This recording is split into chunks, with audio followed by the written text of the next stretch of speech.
Hello, everybody. We're wrapping up Ecclesiastes in this video. So, with part two, this is from chapter 6 on. So, I didn't have my Bible with me, but I did listen to the audio. So, I don't have the chapters exactly laid out in the first part here, so bear with me. Walk prudently to the house of God. So, to walk prudently means to come together and look to the future in a positive manner. So, how do we do that? In my opinion, how I do that is I look to the future by being present in the moment. I look to the future by holding myself to a certain standard and by holding myself to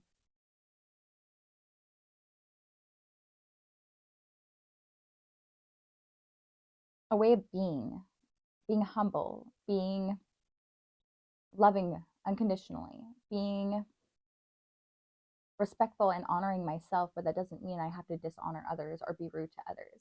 It just simply means that I'm do what you will and I will do what I please. And the way that people treat me or the way that my perception of the world doesn't change because I know that somebody who is maybe taking whatever they've been going through out on me doesn't necessarily mean it's me. It just means that somebody kicked their cat. And if you've read the book by Zig Ziglar, Think and Grow Rich, you'll know what that term means. So, how do we vow to God? How I've vowed to God, this is the first time I'm ever reading the Bible in my life. So, I've really built that personal relationship with God from this point on. I guess I'm in my own lane. I'm not indoctrinated. I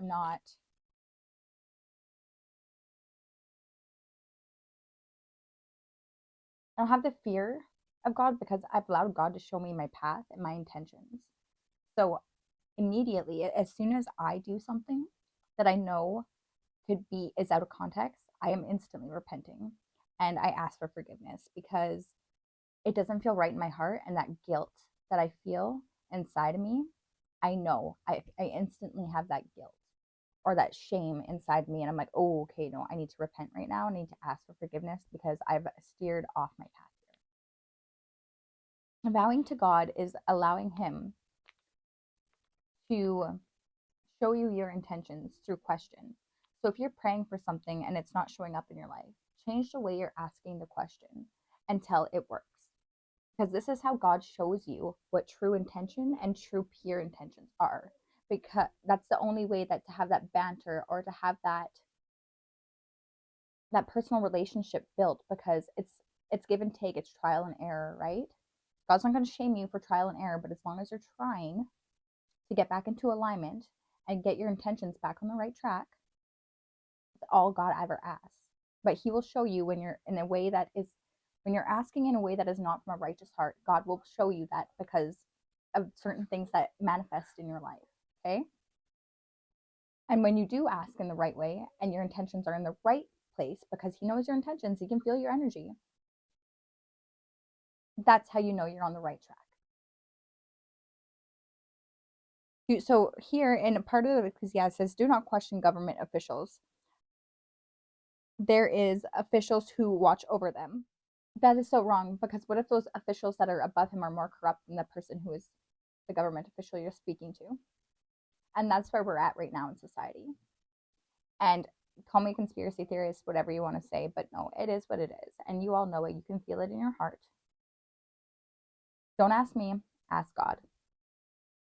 Okay? I'm not saying everybody is corrupt, but the people in power is a very strong dynamic that gets to people's heads. Okay?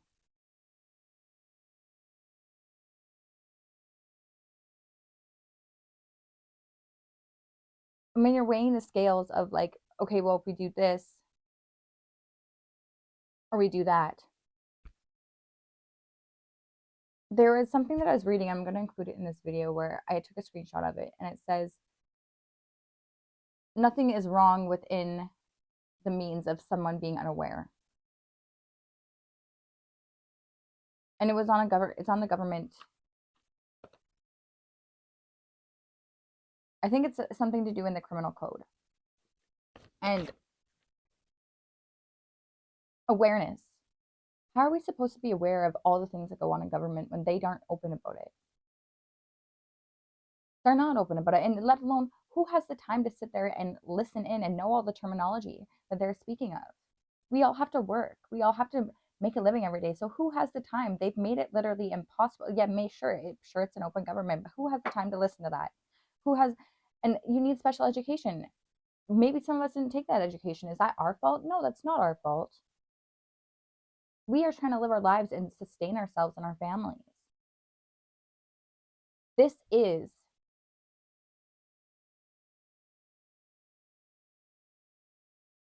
they're removing the bias from themselves. This is the path between what is right and almost right. And that's exactly where we are right now. That's the positions that they have landed us in between what is right and almost right. They are taking the path of what is almost right because it's not that you have access to it. Are you going to understand it? Do you know what it means? Do you have the time? Because that's what the world is. It's a double-edged sword. So remember to exercise your free will. Okay? And stand in your power.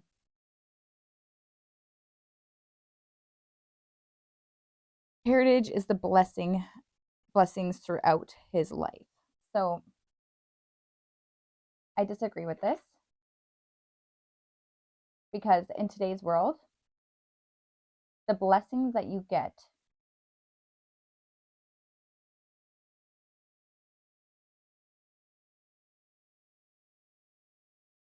the world is so busy that it's hard to even step into who you are.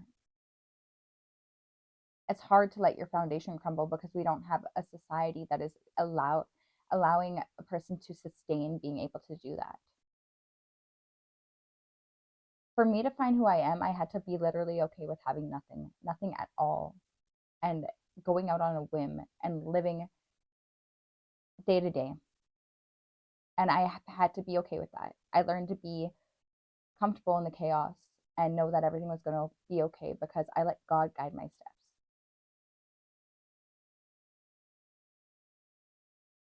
Every step of the way, I walked out on blind faith. I am just reading the Bible now. Like I said, prior to this, I was just with me and God. I would talk to God all the time. And that's why I preach my personal relationship and how it's so important that you let God tell you your truth and nobody else, because that would be the only energy that I would entrust in and should be entrusted, because God's not going to steer you wrong.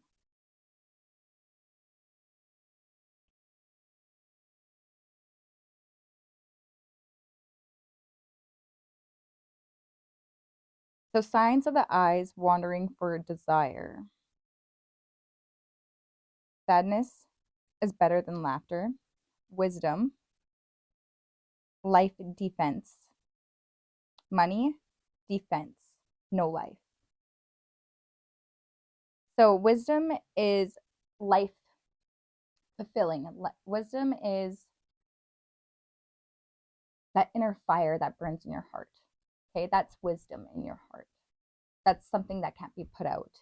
And it's a defender of life in a humble way, as in where money is a defense, but there's no life backing it. It's just a material, it's a physical object that you hold in your hand, but it doesn't give you happiness. It doesn't give you fulfillment. You can only buy and experience so much things before you run out of things to do. Wisdom is limitless. Money, sure, it's limitless too, but there's a difference between being rich in the heart and rich physically. Being rich in the heart will carry you through the good and bad times, as in where money is going to leave you when you're sad in the heart, because there's nothing money can do for you.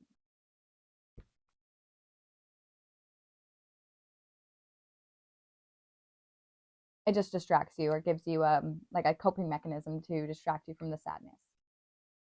That's why you got to have balance between the two. And you're not going to use money in a way that is fulfilling, or you're gonna, so I had a live talk about this.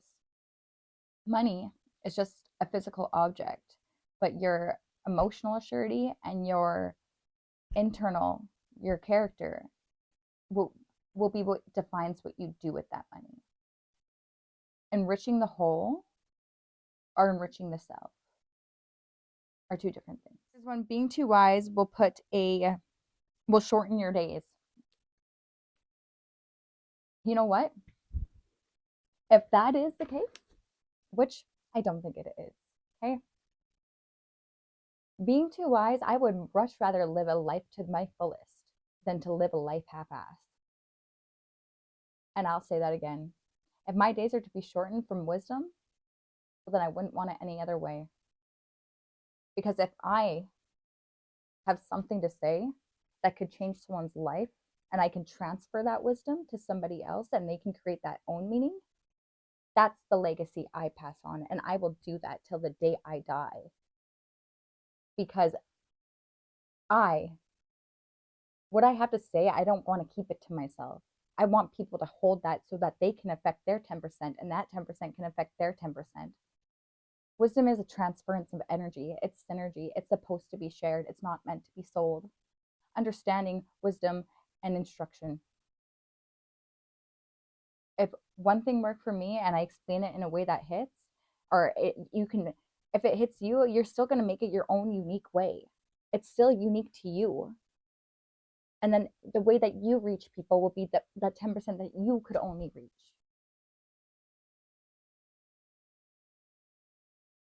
And if that means my days will be shortened, well, then I will take that at it as it is. But I will put my blind faith in God to protect me and to show me my path, because I love that deeply.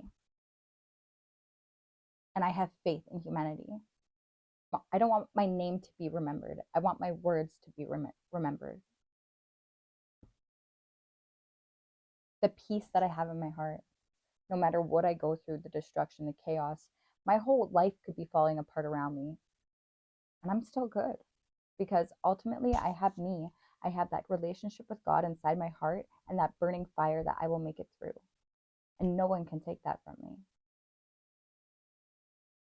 However, I want to share that so people can feel like that too. But I can't give that to them. They have to give that to themselves. I am just the image of what is possible. He mentions that he has not found a wise woman, but men, they are wise.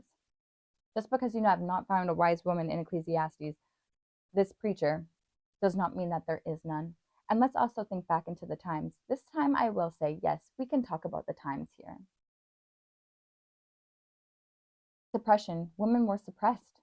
Women weren't allowed to have a voice. And now that we finally are, lots of women are rising and lots of women are wise because we see things differently. And I'm not saying that there is not wise men, but most of the men, because of our evolution, are now emotionally cut off. And that's why we need the duality. It's give and take. It's feminine and masculine energies it takes to make the world go round, because an acceptance and forgiveness. If you do not forgive, if you cannot accept circumstances for what it is without needing closure or with wanting something more out of it before you can accept what it is. A lot of the things we will never get answers on, but that's why we have a moral compass in our heart, because when you know, you just know, and you need to accept that you know. So take that, integrate that, and then bring forgiveness to self and forgiveness to others so that you're not bitter and you can evolve and you can grow past it. Accepting another person's words, whether it hurts or whether it hits your ego a little bit. If it hits you and you're offended in any which way or it makes you angry, that means that it's something mirroring you in front. There's something being mirrored inside of you that you have not seen. And that doesn't mean that that's what you are. It means that there is an aspect of yourself that resonates with that. And whether that be a childhood trauma, whether that be something that a memory that you resent, or whether that be a part of yourself that maybe you haven't seen. But to accept the fact that that is something within you, and it's for you to determine how that sits in you so that you can transform it, transmute that energy into empowerment instead of anger and offense and rejection. Because if you're rejecting what's being said, you're really rejecting yourself. And that's betrayal of self. So that's why we need the forgiveness of self and others. This is how you stay away from vanity. Paying attention to what is now and what you can do now. We all have a story. We all have a past. Accept it for what it is. Find out what's sitting imbalanced inside of you and find your balance. Keep negotiating with self until you find balance.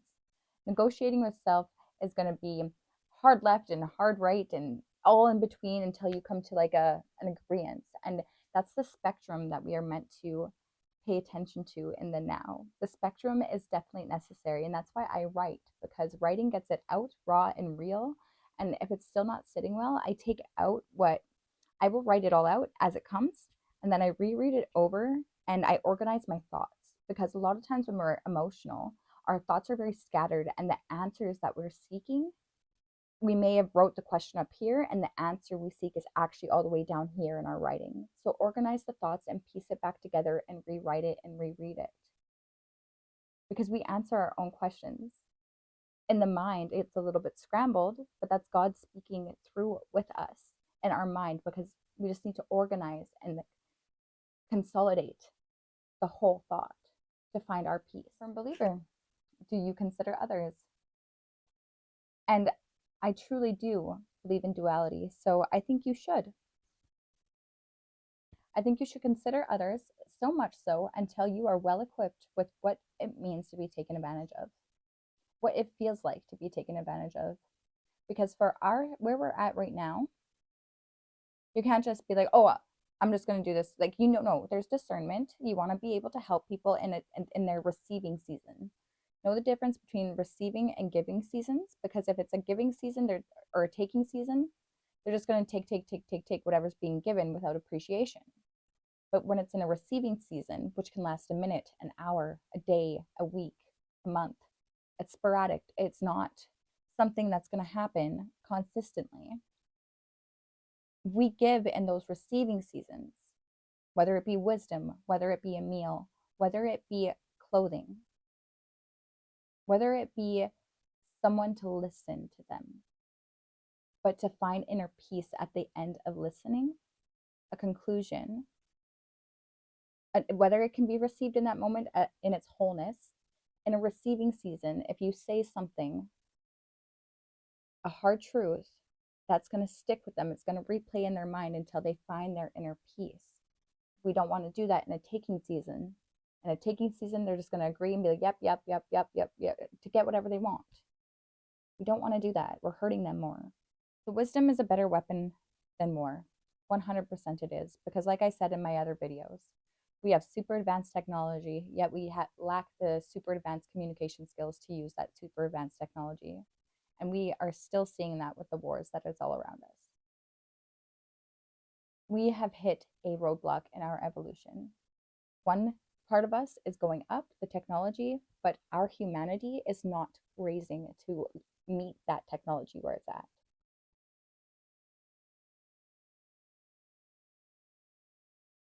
There's balance. There needs to be balance in all things. Furthermore, the earth. The earth is out of balance, and we need to start paying attention to the earth, because this earth is like a second mother to all of us. It is still an actual mother, because it is giving us life since the day we've been born. This earth has supported us.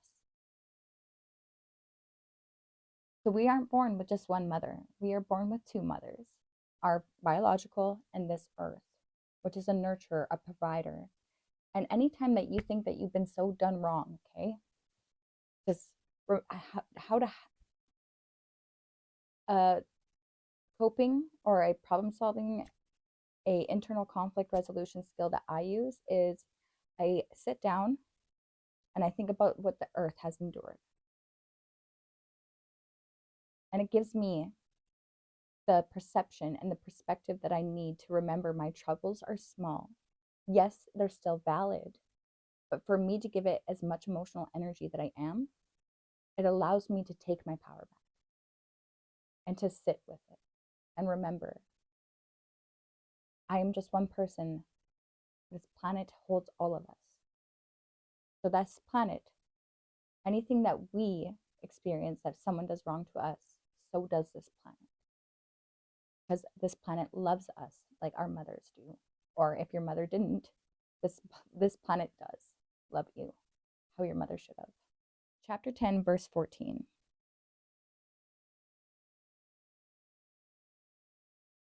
Nothing, he says, no man knows what will be after him. Want to know what will be after you?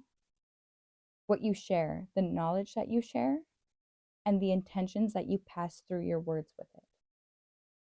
That's what will be passed on after you. And I'm telling you right now, if people's intentions are not in the right place, God's about to be chickadee checking people, because it's about time that we evolve and meet and create that balance. Do you wish evil or resent the rich or anyone doing better than you? You see someone, do you want to celebrate their wins with them, or is there a party that's slightly jealous? Look, God sees and he knows everything about your intentions. This earth can feel it because it speaks in energy. You can't hide. So even if you think you're fooling God, you're really not.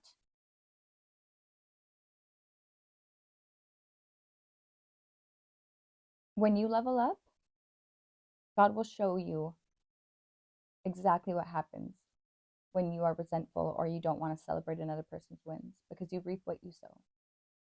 Intention. There is enough to go around for everybody. And God's going to make it so that people who want to enrich the community rise, because that's what's necessary for the world. Even when people are mean, you still got to find love for them because they are hurting inside. And if anything, I respect them for their hurt, but that doesn't mean I will be around for them to hurt me too. But that means I have self-respect. There's a difference.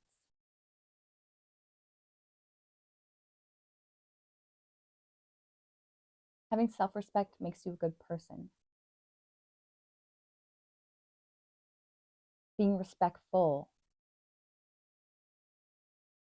can be done in many ways.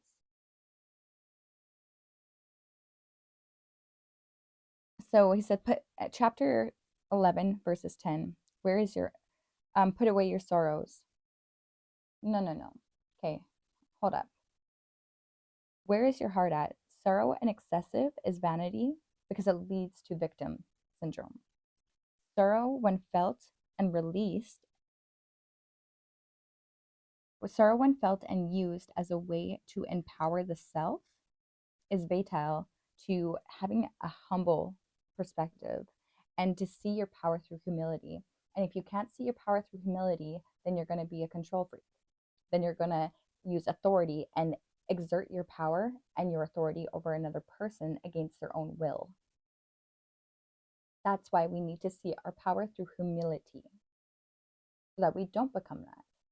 But we usually, like, don't hate yourself if you are that. It's okay. We usually have to go hard left and then hard right, to figure out our balance. Like I said, duality of all things. It's about perspective. And if embrace your journey, don't hate yourself, but choose otherwise. As soon as you realize this about yourself, it's okay to not be that anymore. And if you're not sure exactly how to do that, let God show you.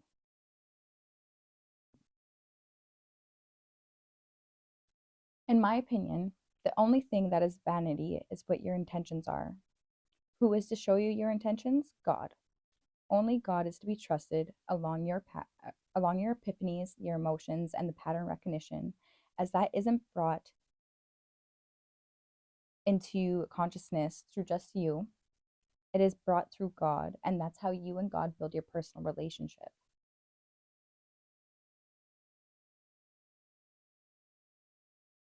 And then to follow that up, how do we give God the gratitude? How do we give God thanks? We give God thanks by being grateful for what we see, for having the ears to hear and having the eyes to see. so that we can make better decisions in our life. That's why and how we build that personal relationship with God. God just wants to know that you appreciate Him. You know, if you are in a company, and I'm going to be doing this in my so this video, I would definitely watch my next video coming up on Wednesday, because I'm going to be talking about the difference between fear and respect, true humbled on respect through appreciation. Which one kind of balances the other one out? Which one is more efficient? And I definitely suggest watching that video on Wednesday. In my videos, ultimately, I want you guys to know I'm just a sounding board. I talk about my experiences, and I will ask questions, hard questions that may trigger you, but I will not be the person to tell you what is right and wrong, because that's not for me to say. And I'm not going to step into that position. I can just show you what's worked for me and how I was able to overcome every adversity that has come into me in my life, from my upbringing up until this point of being 25 years old, and how I found peace in spite of never getting an apology or any closure from my experiences. I've had to accept it for what it is, and I had to keep going. And I did that because God showed me the way. So, again, I am a sounding board. I am here to give you a different perspective of what I've seen. But ultimately, I want you to go to God and see if that's what's right for you. Okay? Anyway, ciao for now, you guys, and peace and love.